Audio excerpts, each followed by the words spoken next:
En 2030, il est fort possible que vous ne possédiez même plus votre voiture. Vous la louerez au mois. Ces fonctions seront verrouillées derrière des abonnements, un paiement en retard. Le système l'immobilise à distance. Un trajet hors des zones autorisées, le géorepérage la bride automatiquement. Et si vous la revendez, les options que vous avez payées pourraient disparaître et ne pas être transférées au nouvel acheteur. Ce n'est pas une dystopie de science-fiction. Les pièces du puzzle existent déjà, sous nos yeux. Regardez BMW. Ils ont testé un abonnement à 15 livres par mois pour débloquer des sièges chauffants, qui étaient pourtant déjà physiquement installés dans la voiture. La marque a subi une telle vague de haine qu'elle a dû stopper l'idée. De son côté, Mercedes propose de payer environ 750 € par an pour libérer une meilleure accélération sur ses électriques EQE et EQS. Le moteur est le même, la puissance est là, elle est juste bridée par un logiciel. Tesla a même franchi la ligne rouge dès 2020. Ils ont retiré à distance l'autopilot d'une Model S d'occasion après sa revente avant de faire marche arrière face au scandale. Le piège de l'abonnement n'est pas une menace hypothétique, il est déjà là. Ce qui rend tout cela possible, c'est une infrastructure invisible que la majorité des voitures récentes embarquent déjà. Les constructeurs sont en train de transformer l'automobile. Ce n'est plus un produit que vous possédez, c'est une plateforme qu'ils contrôlent. La plupart des véhicules neufs sont connectés en permanence. Depuis 2018, le système d'urgence eCall est obligatoire en Union européenne. C'est une porte d'entrée. Par-dessus, les marques ajoutent leur propre couche de télématique qui dialoguent en continu avec leurs serveurs. Résultat, ils ont le pouvoir d'activer, de désactiver ou de modifier votre voiture à distance, sans votre accord, et indépendamment de ce que vous avez payé le jour de l'achat. L'abonnement au siège chauffant de BMW n'était donc pas une erreur de parcours, c'était un ballon d'essai. Lancé au Royaume-Uni, en Allemagne et en Corée en 2022, le programme a été stoppé en 2023 car les clients avaient, à juste titre, l'impression de payer 2 fois. Mais attention, l'infrastructure, elle, n'a pas disparu. Chaque BMW produite depuis 2020 embarque le matériel prêt à être verrouillé dès que la marque décidera de retenter le coup. Mercedes va encore plus loin avec son abonnement de puissance. Libérer 20% de chevaux supplémentaires par logiciel, c'est avouer que la voiture est vendue bridée volontairement. L'objectif est limpide, transformer des capacités techniques déjà présentes en une rente financière éternelle. Enfin, l'affaire Tesla illustre la menace pour le marché de l'occasion. En 2020, un client nommé Alec achète une Model S d'occasion chez un tiers. La voiture avait l'autopilote complet, une option à 8 000 $. Quelques jours après la vente, Tesla réalise un audit à distance et supprime les options. D'un clic, la voiture a perdu 8 000 $ de valeur. Sous la pression médiatique, Tesla les a rétablis en prétextant un problème de communication. Mais le message est passé. Un constructeur peut désormais entrer dans votre garage virtuellement et modifier votre propriété. Ce basculement ne se fera pas d'un coup. Il avance fonction par fonction, en silence, et il accélère. Chez BMW, les services Connected Drive illustrent parfaitement cette méthode. Trafic en temps réel, commande vocale, fonction à distance. Tout cela bascule en payant après une période d'essai. Vous pouvez avoir payé votre navigation haut de gamme à l'achat et découvrir 2 ans plus tard que les mises à jour ou l'infotrafic se coupent si vous ne repassez pas à la caisse. Le matériel fonctionne, les données existent, mais l'accès est verrouillé. La voiture vous rappelle qu'elle n'est plus un objet à vous, mais un terminal de paiement. Volkswagen suit exactement le même schéma avec WeConnect. Climatisation à distance, localisation du véhicule, rapport de santé, tout finit par devenir payant. Le plus rageant, c'est quand la facture touche des fonctions qui reposent sur la connexion de votre téléphone. Vous payez déjà votre forfait mobile et on vous demande de payer encore pour activer une fonction que votre voiture est techniquement capable de faire. C'est la double peine. Mercedes, eux, empilent les options numériques à la carte. Assistants vocaux, éclairage d'ambiance supplémentaire, des fonctions purement logicielles bloquées derrière des abonnements. Certains propriétaires finissent par lâcher des centaines d'euros, année après année, juste pour garder leur voiture à jour. Mais c'est Toyota qui a testé la frontière la plus absurde, le démarrage à distance via la clé. En 2021, des propriétaires ont découvert que cette fonction basique, appuyée sur un bouton de sa clé physique, était liée à l'abonnement au service connecté. Pas d'abonnement, la clé ne démarre plus la voiture à distance. Face au tollé, ils ont reculé, mais le message était clair. Même une onde radio entre votre main et votre voiture peut devenir une source de revenus. Derrière ces cas concrets, la logique économique est implacable. Les cabinets de conseil promettent aux constructeurs des milliards de revenus annuels d'ici 2030 grâce à ces abonnements. Attention, on ne parle pas d'argent généré par une innovation technologique majeure. On parle de louer en continu des capacités qui sont déjà dans des voitures vendues entre 20 000 et 80 000 euros. En résumé, on ne vous vend plus une voiture, on vous vend un accès. Et tout est fait pour transformer cet accès en une rente éternelle. Les abonnements au siège chauffant, ce n'est que la partie émergée de l'iceberg. Le mécanisme vraiment dangereux est plus discret, plus structurel et surtout, il est déjà installé. Ce qui compte, ce n'est pas ce qu'on vous facture aujourd'hui, mais l'architecture technique qui permettra de tout vous facturer demain. La majorité des voitures neuves sont connectées en permanence. Depuis 2018, le système d'urgence eCall est obligatoire dans toute l'Union européenne. Officiellement, c'est pour appeler les secours en cas d'accident. Mais les constructeurs ont utilisé cette porte d'entrée pour empiler leur propre couche de surveillance. Vos voitures dialoguent en continu avec les serveurs des marques. Cette connexion leur donne le pouvoir absolu, activer, désactiver ou modifier votre véhicule à distance. La démonstration la plus éclatante, ce sont les mises à jour à distance. Tesla a ouvert la voie, suivi par Volkswagen, BMW et Ford. Une mise à jour peut améliorer une fonction, c'est vrai, mais comme Tesla l'a prouvé, elle peut aussi en supprimer une. En clair, les capacités de votre voiture peuvent changer du jour au lendemain, sur simple décision prise dans un bureau à 5000 km de chez vous. Certains acteurs exploitent déjà ces outils. Des sociétés de leasing utilisent le géorepérage GPS pour surveiller les contrats. Vous louez une voiture pour une zone précise. Si vous franchissez la frontière invisible, le système alerte l'entreprise. L'immobilisation à distance n'est pas encore la norme, mais la capacité technique, elle, est prête. Regardez le cas de la Renault Zoé et de la location de batterie.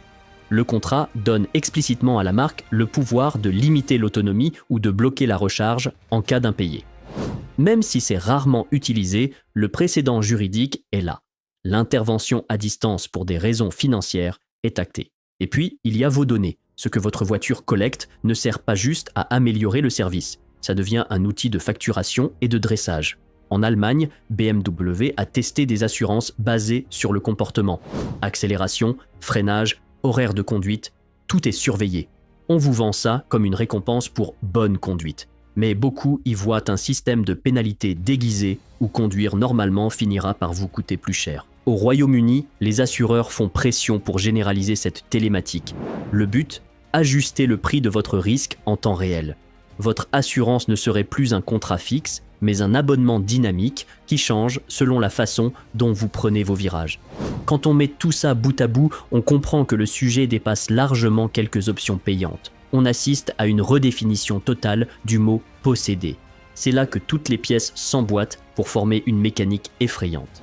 Quand vous combinez contrôle à distance, abonnement et surveillance, le mot « propriété » se vide de son sens. Et les voitures électriques sont l'accélérateur idéal pour ce système. Pourquoi ? Parce qu'elles vous rattachent vitalement à l'écosystème de la marque. Prenez les superchargeurs Tesla.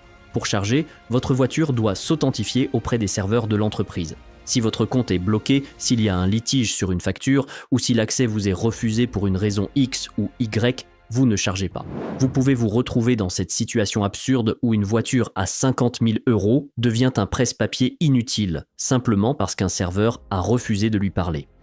Volkswagen pousse aussi ses modèles ID dans cette logique. Il jure que les mises à jour de sécurité resteront gratuites. Mais quand le confort et la performance dépendent de packs payants, la frontière devient floue. Que se passe-t-il le jour où vous arrêtez de payer ? Votre voiture régresse. Le cœur du problème touche aussi la réparation.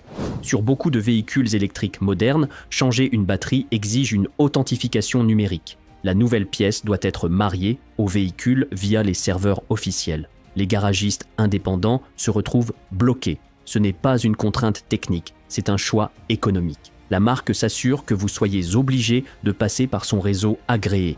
L'exemple le plus explicite reste Renault, avec sa fameuse location de batterie. Sur la Zoé, vous pouviez acheter la voiture, mais louer la batterie. Le contrat est noir sur blanc. Le constructeur a le droit de limiter l'autonomie ou de couper la recharge à distance en cas d'impayé. Vous n'avez plus seulement une voiture connectée. Vous avez une voiture dont l'organe vital, le cœur même du véhicule, est tenu en otage contractuellement. On comprend le fil conducteur. Il ne s'agit plus de vous vendre une innovation. Il s'agit de transformer une dépendance technique en dépendance financière. Et le but ultime, c'est de rendre cette dépendance si normale qu'elle finisse par devenir invisible. Ne comptez pas trop sur la politique pour freiner cette machine. Dans certains cas, c'est même l'Europe qui installe les rails sur lesquels ce train va rouler. Officiellement, on nous parle de climat, de sécurité, d'efficacité énergétique. C'est louable. Mais derrière ces beaux discours, on construit un monde où chaque voiture devient un mouchard permanent. Le paquet climat européen Fit for 55 encourage massivement le partage de données. L'idée est de créer des écosystèmes connectés pour fluidifier le trafic. Sur le papier, c'est pour la bonne cause. Dans les faits, cette connectivité obligatoire crée exactement l'infrastructure dont les constructeurs ont besoin pour vous surveiller et vous facturer. Des discussions sont déjà en cours pour lier votre immatriculation, votre assurance et votre suivi pollution à une connexion Internet active. Rien n'est encore voté définitivement, mais les documents de travail circulent. Le discours officiel parle de sécurité routière. Mais une fois que l'architecture est en place, rien n'empêche de l'utiliser pour toute autre chose. Le test le plus concret, c'est la taxation au kilomètre. L'Allemagne, la France ou les Pays-Bas ont déjà expérimenté des systèmes où l'on ne paie plus une vignette fixe, mais une taxe à la distance parcourue. Pour que ça marche, il n'y a pas de secret. Il faut un accès direct et continu à la position GPS de votre voiture. On vous promet que la vie privée sera respectée. Mais techniquement, la surveillance doit être totale pour que la facturation soit juste. La trajectoire est claire. Des véhicules connectés, surveillés en permanence, avec un accès centralisé aux données. Que ce système devienne un outil de raquette par abonnement dépendra des lois futures. Mais une chose est sûre, la couche technique, elle, est déjà en train d'être posée.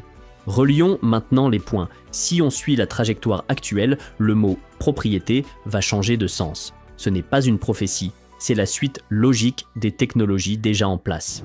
Imaginez 2030, vous n'achetez plus une voiture, vous souscrivez à un pack mobilité. Au lieu de signer un chèque de 30 000 €, vous payez 399 € par mois. Mais attention, avec des conditions. Votre forfait inclut 1500 km. Vous voulez rouler plus? Vous payez au kilomètre. Vous voulez partir en vacances à l'étranger? Votre voiture est géolocalisée. Si vous franchissez la frontière sans avoir pris l'option « Voyage », le véhicule se bride ou vous facture une pénalité automatique. En cas d'impayé, la punition est graduelle et impitoyable. Premier avertissement, l'écran tactile se bloque. Deuxième avertissement, la climatisation et le chauffage sont coupés à distance. Troisième étape, la voiture refuse tout simplement de démarrer. Plus besoin d'huissier pour saisir le véhicule, c'est le logiciel qui fait la loi. Même la réparation devient un piège. Les pièces seront sérialisées, c'est-à-dire codées numériquement. Vous voulez changer un alternateur ou un phare chez un garagiste indépendant? Impossible. Si la pièce n'est pas validée par les serveurs du constructeur via une connexion officielle, la voiture la rejette.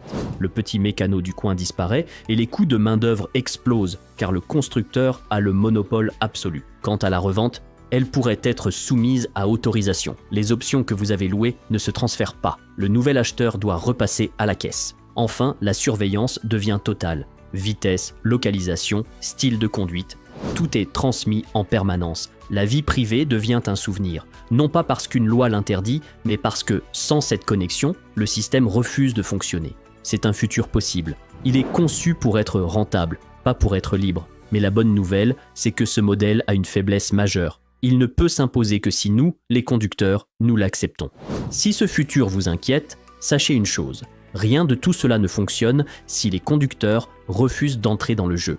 La voiture à la demande n'est pas une fatalité technologique, c'est une construction économique. Et si le marché dit non, le modèle s'effondre. Alors, comment résister? La première méthode est la plus simple, faire durer les voitures d'avant l'ère de la surveillance totale. Il existe un âge d'or de l'automobile, les modèles produits entre 2010 et 2018. Pourquoi? Parce qu'ils offrent la sécurité moderne et la fiabilité, mais leur connectivité reste limitée. Ils n'ont pas encore les mouchards télématiques profonds, ni les verrous logiciels à distance. Dans cette logique, ce sont les dernières voitures que vous possédez vraiment. Les entretenir coûte moins cher sur le long terme que de louer des options à vie sur une neuve. Deuxième piège à éviter, le financement. Lisez les petites lignes. De plus en plus de crédits ou de LOA intègrent des clauses qui vous obligent à accepter la télémétrie au nom de l'évaluation du risque. En signant, vous donnez légalement l'accès à vos données. Si vous le pouvez, achetez comptant ou choisissez un crédit classique qui ne vous espionne pas. La troisième bataille est politique. C'est le droit à la réparation. Sans garagistes indépendants, le constructeur a un monopole total pour vous imposer ses prix et ses abonnements. Soutenir les lois qui forcent les marques à partager leurs outils de diagnostic, c'est s'attaquer au cœur de leur business model. Briser leur monopole, c'est les empêcher de vous taxer à l'infini. Au quotidien, adoptez un réflexe simple. Méfiez-vous des mises à jour. Sur les voitures modernes, on vous pousse à accepter les mises à jour à distance, OTA, comme sur un smartphone. Refusez-les si elles ne sont pas vitales. Une mise à jour peut corriger un bug, oui, mais elle peut aussi ajouter de nouveaux verrous, des publicités, ou préparer le terrain pour un futur abonnement. Si votre voiture fonctionne bien aujourd'hui, ne laissez pas le constructeur modifier son code demain. Enfin, il y a la question des données. Tant que les constructeurs estiment que les données de votre voiture leur appartiennent, ils gagnent. Il faut soutenir les initiatives européennes qui veulent rendre la propriété des données aux conducteurs. La résistance n'a rien d'abstrait. Garder une voiture plus longtemps, refuser une mise à jour, choisir son garagiste, ce sont des gestes simples. Mais mis bout à bout, ils rendent ce futur totalitaire impossible à rentabiliser. L'industrie automobile a retenu la leçon des smartphones. Elle a compris que la vente unique ne suffit plus. Le Graal, c'est le revenu permanent. Apple gagne aujourd'hui plus d'argent avec ses services qu'avec ses téléphones. Les constructeurs veulent copier ce modèle. Ne plus vous vendre la propriété, mais vous facturer l'usage, pour toujours. Mais une voiture, ce n'est pas un téléphone, c'est une machine de liberté. C'est l'outil qui permet de travailler, de faire vivre une famille, de partir n'importe où sans demander la permission à personne. Si l'automobile devient un simple service, cette liberté disparaît. Elle se transforme en une permission de circuler, soumise aux conditions générales d'une multinationale. Ce n'est pas du progrès. C'est une forme de féodalisme numérique. On appelle ça pompeusement la mobilité comme un service. Mais la traduction réelle, c'est la fin de la propriété privée. C'est pour ça que de plus en plus de conducteurs font un choix radical. Ils gardent leur vieille voiture, quitte à réparer une Volvo ou une Peugeot de 20 ans jusqu'à ce qu'elle rende l'âme. L'ironie est cruelle. Vous pouvez payer 60 000 € une voiture neuve aujourd'hui et être moins propriétaire qu'avec une occasion à 5 000 €. La vérité simple, c'est que ce modèle ne tient que si nous l'acceptons. Chaque abonnement refusé est un revenu perdu pour eux. Chaque loi sur la réparation indépendante est un verrou qui saute. Chaque voiture ancienne maintenue en vie est un acte de résistance contre l'obsolescence programmée. Le vrai luxe en 2030 ne sera peut-être ni les écrans géants, ni la conduite autonome, ni les 1000 chevaux. Le vrai luxe, ce sera la propriété réelle, la vie privée.